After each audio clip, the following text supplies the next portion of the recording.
Now, as for the basic framework of the Buddha's teaching, that is known as the Four Noble Truths. The huge variety of Buddhists debate about everything, of course, but all do agree on the basic teaching framework, the Four Noble Truths, or I like to call them the Four Noble Facts.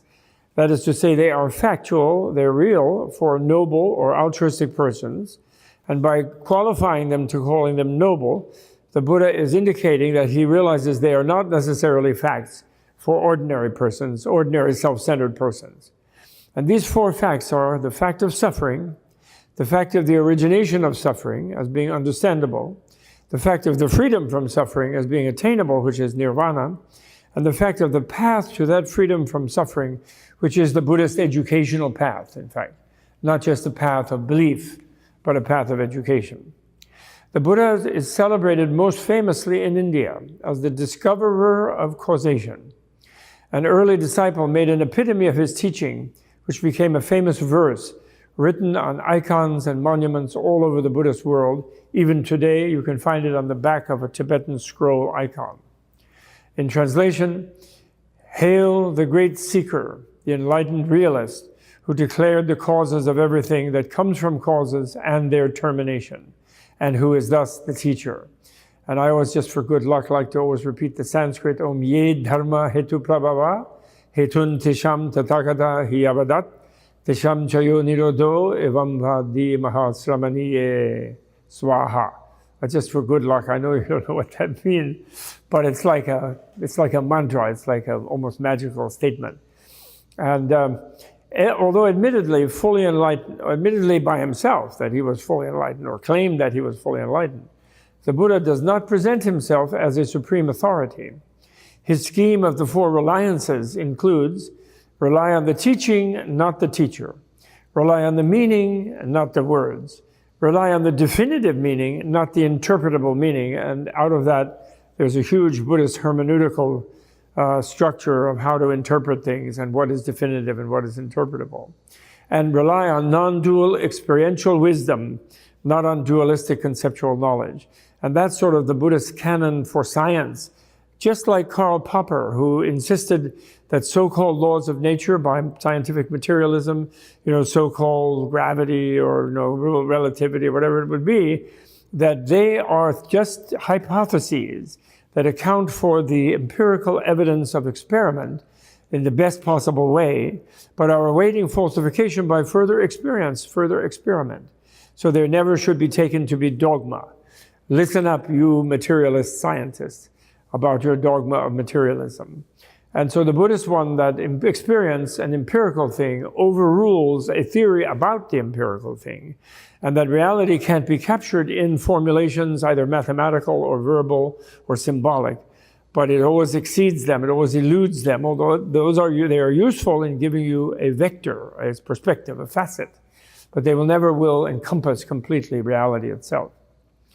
So to elaborate a little on the diagnosis and prescription of the Noble Truths, which is really what they are, they're in the form, in Indian medicine and Tibetan medicine, Buddhist medicine, the doctor's visit and the doctor's prescription of a disease just follows the pattern of the Four Noble Truths. And therefore the first of the Noble Truths, or Noble Facts, are that beginninglessness and endlessness of the unenlightened lives or bind living beings into the pain of suffering.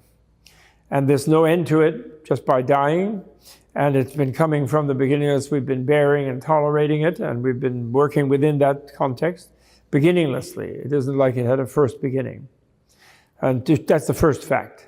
So the first fact is sort of facing the unsatisfactoriness of our unenlightened, self-centered life. And the second is even more important. It's the diagnosis of the symptom, which is our suffering. And that is that the suffering does have an origin. It's caused. That's the Ye Dharma Hetu Prabhava. It is those things that arise from causes. And the cause of it is our ignorance, that we misunderstand the process, that we don't understand what life is about. We think we're a separate entity in the middle of a vast, basically infinite and eternal universe, and that we therefore have to sort of worry about all the horrible things that can happen to us from everywhere else in the universe. If it's us as a separate being versus a separate universe, we can't possibly win that. And so, but that is how we think it is, that we are such a separate being. But according to Buddha, that is our ignorance, and I like the word misknowing or misknowledge, which is an English word you can find in the Oxford Dictionary.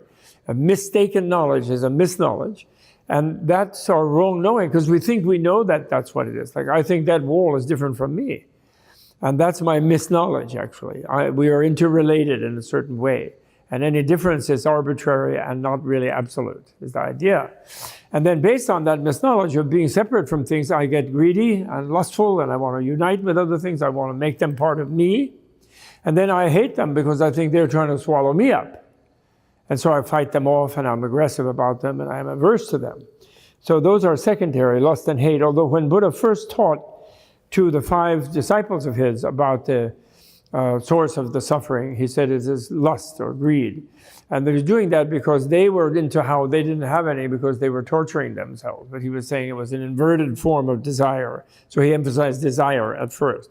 But in his real ongoing teaching, it's the misknowledge, the ignorance that is even the root of the desire. Because if you knew what it was, you'd be perfectly satisfied, and you wouldn't be greedily looking for anything else. You'd be so happy.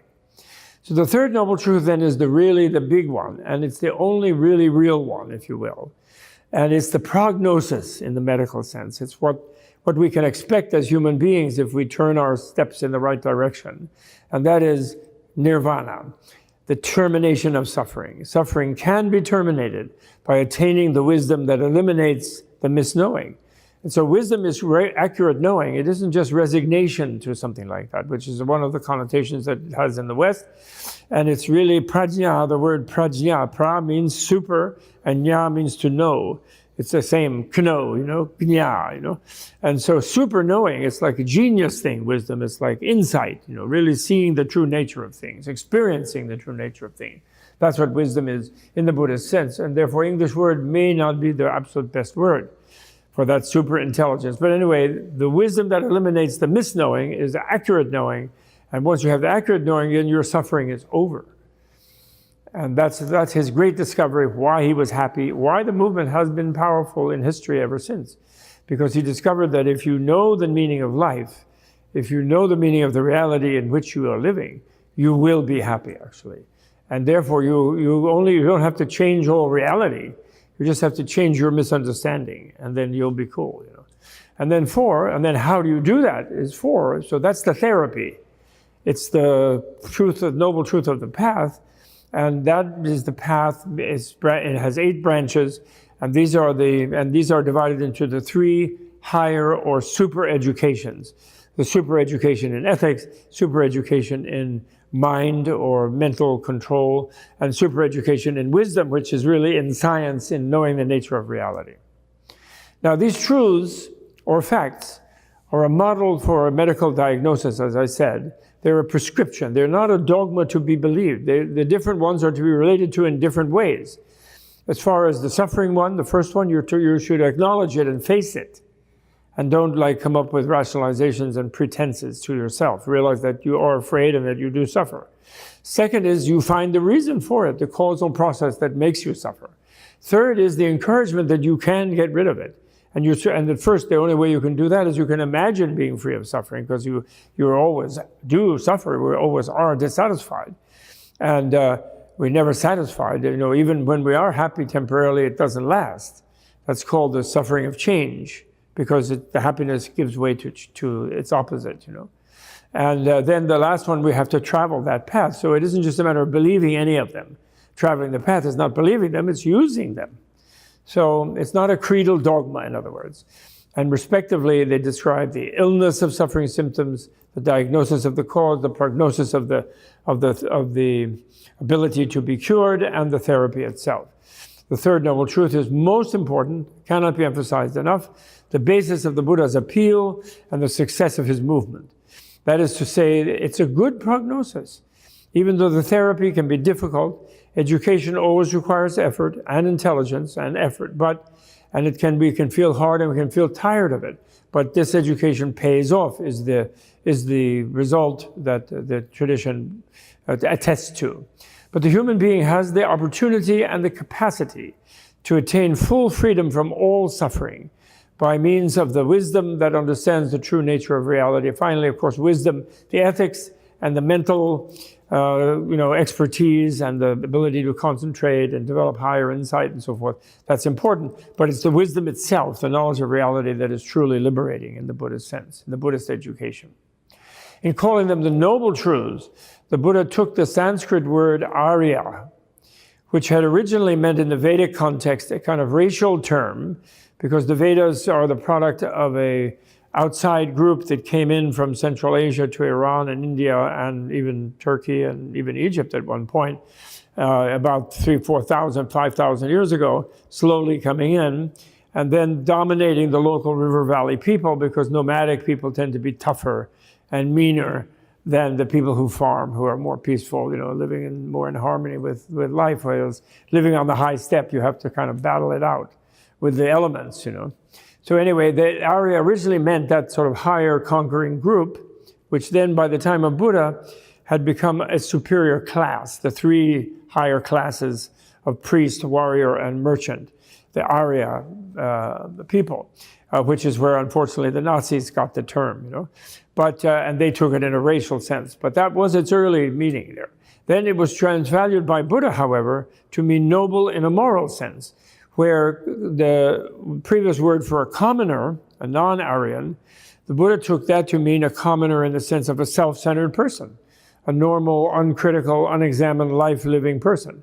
And then noble he took to mean one who had examined things and had become wise to the nature of reality and realized they were relative beings, and therefore had become altruistic and genuinely concerned with the condition of others, ethical, empathetic, and compassionate to them. And that's a noble person in sort of the nice meaning that comes through in our concept of noblesse oblige, the French thing that the superior one is supposed to be responsible for in a caring and a loving way of the one who is dependent upon them, not just domineering on them.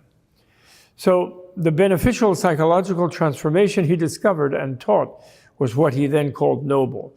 And that was really quite a wonderful transvaluation and had a big impact on the Indian class system, actually, and improved Indian civilization a lot.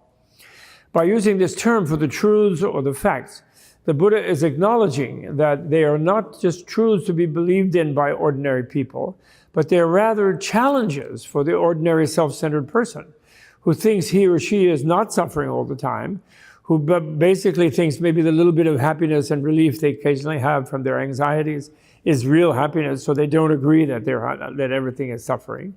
They don't know that there's a cause to that situation. They can't imagine a life free of suffering, that's blissful. They can't imagine that, and therefore they don't seek such an education. They just learn like apprentices to do whatever profession their father or mother did, and they're not really into sort of liberating education that the Buddha founded. So that ordinary person, they like their egotism, they think it's natural and inevitable. They think that total freedom from suffering is unrealistic and would be boring anyway, and they don't need any kind of higher education, therefore, just enough learning to engage in a profession and make a living.